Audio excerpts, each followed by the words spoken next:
जयपुर के शहीद स्मारक पर आज संविदा, निविदा और आउटसोर्स कर्मचारियों का आक्रोश खुलकर सामने आया। युवा हुंकार बेरोजगार संविदा निविदा कर्मचारी महासंघ राजस्थान के आह्वान पर सैकड़ों कर्मचारियों ने एकजुट होकर सरकार को साफ संदेश दिया कि अब वे अपने अधिकारों को लेकर चुप नहीं बैठेंगे। प्रदर्शन के दौरान कर्मचारियों ने घंटी, थाली और चम्मच बजाकर अपनी आवाज सरकार तक पहुंचाने की कोशिश की। महासंघ के प्रदेश अध्यक्ष मोनू चौधरी ने आंदोलन को और तेज करते हुए अपने खून से कागज पर कर्मचारियों की मांगें लिखीं, जिससे धरना स्थल पर मौजूद हर व्यक्ति भावुक हो गया। कर्मचारियों की मुख्य मांग है समान वेतन, स्थायी नीति और सुरक्षित भविष्य। महासंघ ने चेतावनी दी है कि यदि आने वाले बजट में उनकी मांगों की घोषणा नहीं की गई, तो आंदोलन को प्रदेशव्यापी रूप दिया जाएगा। शहीद स्मारक से उठी यह हुंकार अब पूरे राजस्थान में गूंजने को तैयार है। संवाददाता अरविंद योगी की रिपोर्ट।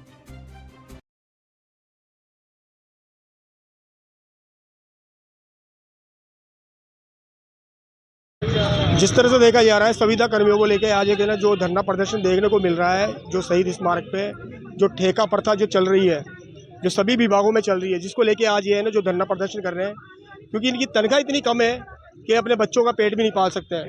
और जो ठेका प्रति है, वो ठेके के अंदर खूब पैसा कमा रहे दबा के। मेरे साथ में जुड़े हैं, क्या मामले को लेकर आज ये प्रदर्शन कर रहे हैं? हम सभी डिपार्टमेंटों के आदमी आए हुए हैं और राजस्थान के कम से कम 5-6 लाख ठेका कर्मचारी राज्य सरकार की योजनाओं पे काम करते हैं, हॉस्पिटलों में काम कर रहे हैं, कई जगह काम कर रहे हैं।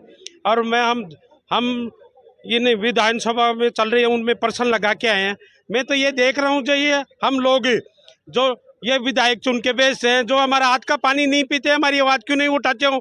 अरे मैं कहता हूँ सर्व समाज के लोग काम कर रहे हैं, सभी जातियों के काम कर रहे हो, पर गरीब आदमी की कोई भी विधानसभा चली, कोई भी विधायक जी न पक्ष का न विपक्ष का ठेका प्रथा की आवाज़ क्यों नहीं उठा रहे? हम पूछेंगे अब। हमें डरने की कोई जरूरत नहीं है, हमारे पास कुछ नहीं है खोने के लिए, हमारे पास कुछ नहीं है। जब हम हाई कोर्ट में जुड़ के ले जाते हैं साहब, हमारी ये हाई कोर्ट माननीय न्यायालय ने दायर याचिका की भाई इनका शोषण बंद करो, तो अरे तो हाई कोर्ट की देख लेंगे। सुप्रीम कोर्ट ये कह रहा है पंचायती राज के 40 सालों से काम कर रहे हैं, उनको नियमित करो।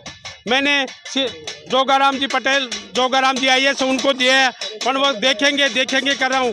मेरा तो हाथ जोड़ के निवेदन है कि मुख्यमंत्री जी आप ये ठेका बंद करो। हम आपके भाई हैं, आप भी कभी गरीब आदमी रह चुके हो, आपका भविष्य सुधरेगा। इन कच्चे कर्मचारियों के ये एंटी करप्शन वाले घेरते हैं, रेड घेरते हैं। मैं कह रहा हूँ बंजर लाल जी को, इस शहीद स्मारक पे कभी गरीब आदमी के घर के जाके रेड करो, वो कैसे अपना जीवन यापन कर रहा है। आज के जमाने में अगर जयपुर में 10 रुपए की चाय मिल रही है, हम तो चाय भी नहीं पीते हैं भाई, 10 रुपए के लगे। हमारा वेतन 5,000 रुपए, बिल बनता है 10-15 का, और हम तो बेचारे ये कहते हैं सत्य की जीत होगी। हम कब कोई भी ऑफिस में जाते हैं, हमारे मांगे ये भाई ठेका प्रथा बंद करो और समान काम समान वेतन दो। और जो मेरा नाम पप्पू राम गुजरे है, मैं ग्राम पंचायत चौकीदारों का अध्यक्ष हूँ, जमारामगढ़ से रहने वाला हूँ। आप देख सकते हैं मेरे साथ में ये जो ठेका प्रथा को लेके जो आज ये आंदोलन चल रहा है शहीद स्मारक पे। वैसे तो सरकार को देखना चाहिए, ठेका प्रथा वैसे ख़त्म ही की जानी चाहिए, क्योंकि लगातार ऐसे मामले देखने को भी मिल रहे हैं। जो ठेका प्रथा के ऊपर जो जितने भी कार्यालय हैं, जितने भी विभाग है, जिसके अंदर सिर्फ ठेका प्रति मिलेंगे आपको, और ठेके के ऊपर ही इनको रखा जाता है, जिनकी तनख्वाह एक ना के बराबर है। इंडिया दस्तक से मैं हूँ अरविंद योगी। मेरा नाम अनुपमा है, मैं अलवर डिस्ट्रिक्ट से हूँ। मैं यानी व्यवसाय शिक्षा में 5 साल से कार्यरत हूँ। मैं अपने अलवर डिस्ट्रिक्ट से आगर थानागाजी के लिए 17 किलोमीटर आना जाना है। मैं 150 रुपये पर आना जाने के लिए खर्चा निकालती हूँ, और हमारी सैलरी आज की तारीख में 7 महीने से पेंडिंग है। हम अपने बच्चों को देने के बजाय हम किराए के लिए भी परेशान हैं। वहाँ प्रिंसिपल हमारी एब्सेंट लगाते हैं डेली कि मैडम आप नहीं आ रहे। अब हम पे जाने के लिए पैसे नहीं है तो हम कहाँ से किराया लगाएं। हम वहाँ पे एब्सेंट लग जाती है तो हमको कंपनी प्रेशर देती है कि आपको हटाया जाएगा। 4 दिन की भी एब्सेंट दिख जाती है हर महीने में तो हटाया जाएगा। हमें कंपनी वहाँ से दबाव देती है, मैडम आपकी एब्सेंट नहीं दिखनी चाहिए, और हमें सैलरी नहीं आएगी तो हम जाने आने का खर्चा, खाने का तो बहुत दूर की बात है, मैं आने जाने का ही खर्चा नहीं निकाल पा रहे। तो हम सरकार से यही बोलना चाहते हैं कि ये ठेका प्रथा को बिल्कुल बंद करें। हमको अपनी काम करने की सैलरी तो टाइम टू टाइम दें, हमें बढ़ाए नहीं बढ़ाए हमें इससे कोई नहीं है, हमें समय पे हमारा वेतन प्राप्त हो। सर हम व्यवसाय शिक्षा में लगे हुए हैं। 2014 से हमारी यथावत वो चल रही है।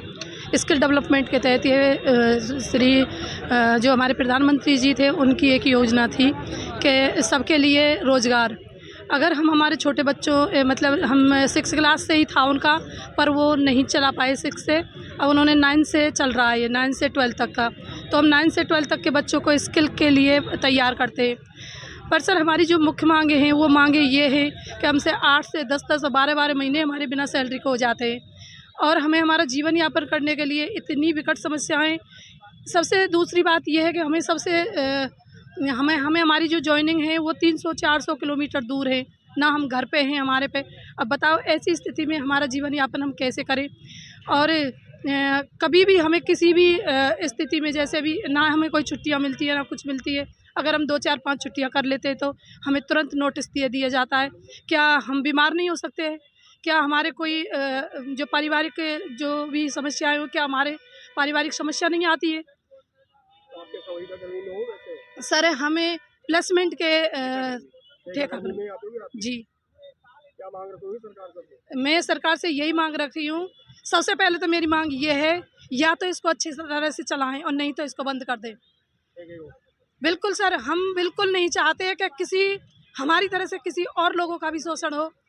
हमारे लोग आत्महत्या करने के लिए तैयार है, जिनका 10 से 12 महीने तक सैलरी नहीं आ रही। बताओ सर वो कैसे जीवन यापन करें।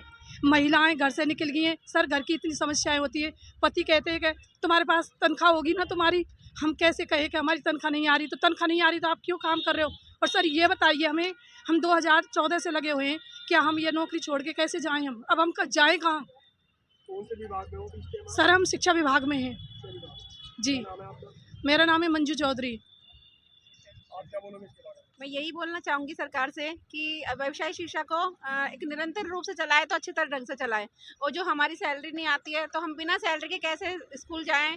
जाने के लिए किराया भी चाहिए, छोटे छोटे बच्चे हैं, हमारे घर खर्च के लिए भी चाहिए। घर वाले क्या सोचते हैं कि इनको सैलरी मिल रही है, हमसे झूठ बोला जा रहा है। तो इस सरकार से यही है कि इस मांग को हमारी आगे तक पहुंचकर हमारे व्यवसाय शिक्षा को कम से कम ठेका प्रथा को बंद करके इसको एक जॉब की सिक्योरिटी तो दे कम से कम, कि हमें एक स्थायीकरण हो हमारा, हमको कोई पॉलिसी तो बनाए हमारे लिए। यही मांग है सरकार से। नमस्कार सर, मैं मुरलीधर शर्मा भिलवाड़ा से हूँ। और सर आज जो हमारा धरना प्रदर्शन हो रहा है मोनू चौधरी जी के समर्थन में, इनमें सर क्या हो रहा है कि राजस्थान के अंतर्गत लगभग 4 से 5 ठेकाकर्मी हैं जो हर सरकारी विभागों में कार्यरत हैं। सरकारी विभागों में कार्यरत हैं कर्मचारी, उन्हीं की हम बात करें, वो सभी आज यहाँ पे इकट्ठे हुए हैं। सर प्राइवेट नौकरी भी अगर कोई आदमी करता है ना, उसका भी हर साल वेतन बढ़ता है, चाहे उसका मालिक हो, उसको दिवाली पे प्रमोशन देता हो, सैलरी देता हो। लेकिन ये जो सरकारी विभागों के अंतर्गत जो ठेकाकर्मी है ना, इनको केवल और केवल एक तरह से इनका शोषण किया जा रहा है। ना तो वेतन वृद्धि होती है, ना अलग से कोई छुट्टियाँ होती हैं। जैसे ये इंसान ही नहीं है, जानवर हैं, इस तरह का बिहेव करते हैं अधिकारी। तो हमारी सबसे प्रबल मांग यही है कि इनके लिए एक तरह की स्थायी पॉलिसी जारी हो, जिसमें हर साल वेतन वृद्धि हो, ताकि उनको भी एक तरह से सम्मान जीवन, जिसके उसके भी परिवार हैं, बच्चे हैं। ऐसा है नहीं कि केवल और केवल सरकारी नौकरी कर्मचारियों के ही परिवार हैं, या तो इनको भी, ये भी सरकारी विभागों में कार्यरत हैं। इनके लिए हमारी प्रबल मांग यही, बजट सत्र है, बजट आने वाला है, तो उसमें दिव्या कुमारी जी ने पिछले 1 साल हो गया है, उसमें इन्होंने घोषणा करी कि भाई ये जितने भी ठेकाकर्मी हैं इनके लिए हम एक प्लेसमेंट एजेंसी यानी सरकारी संस्था का गठन करके इनको सबको एक स्थायी कैडर में डालेंगे, ताकि इनका हर साल वेतन वृद्धि हो सके। लेकिन 1 साल हो चुका है, इनकी घोषणा थी, बजट विधानसभा के अंतर्गत प्रस्तुत हुआ, लेकिन ना तो कोई मीडिया कर्मी वापस जाके उनको पूछते हैं कि तुम्हारी इस घोषणा का क्या हुआ है। अधिकारी दबा करके बैठे हैं। और प्लेसमेंट एजेंसियाँ वगैरह ये जो भी कर्मचारी हैं, इनके साथ बहुत अन्याय हो रहा है, शोषण हो रहा है। हम वोकेशनल टीचर हैं यहाँ पे, हमें 2014-15 से जो मोदी जी आए थे, उन्हीं के साथ हमारी शिक्षा भी आई थी, कौशल शिक्षा। इसमें ये था कि अगर कोई सरकारी लड़का पढ़ के सरकारी कर्मचारी नहीं लग सकता है, तो उसको एक रोजगार कौशल के अंतर्गत माहिर किया जाता है सरकारी स्कूलों में, ताकि वो आगे जा करके कोई अपना बिजनेस चलाए या कोई प्राइवेट जॉब करे या कुछ भी करे तो वो उसमें स्किल हो, ताकि सरकारी नौकरी नहीं भी मिले तो टेंशन मुक्त हो। लेकिन जो हम शिक्षा दे रहे हैं व्यावसायिक शिक्षक, उनका खुद का भविष्य खराब है। 4, 5, 6 महीने 12 महीने में तो वेतन मिलता है, वो भी कभी कभार मिलता है, नहीं मिलता तो नहीं मिलता है। यानी कि जो शिक्षा संकुल के अंतर्गत जो बड़े बड़े अधिकारी बैठे हैं, ये भ्रष्टाचार हो चुके हैं। इनके ऊपर भी ईडी सीबीआई जांच होनी चाहिए कि भाई ये पॉलिसी क्यों लागू नहीं करे, जबकि अपना नज़दीकी जो राज्य हरियाणा है वहाँ पर स्थायी पॉलिसी लागू हो चुकी है कब से ही, और उनको हर साल वेतन भी मिलता है, वेतन वृद्धि भी होती है, सारी जगह हो रही है। लेकिन राजस्थान के अंतर्गत कोई धनी दौरी नहीं है। तो हमारी यही मांग है कि सभी को जो भी प्लेसमेंट से लगे हुए हैं सरकारी विभागों में, उनको सबको स्थायी किया जाना चाहिए। आज का हमारा आंदोलन यही है। अगर बजट में होती घोषणा तो ठीक है, नहीं तो हम बहुत बड़ा आंदोलन और करेंगे। राजस्थान के सभी जो ठेका कर्मी है, जाग जाओ, नहीं तो तुम्हारा शोषण 5-7 हज़ार में होता रहेगा।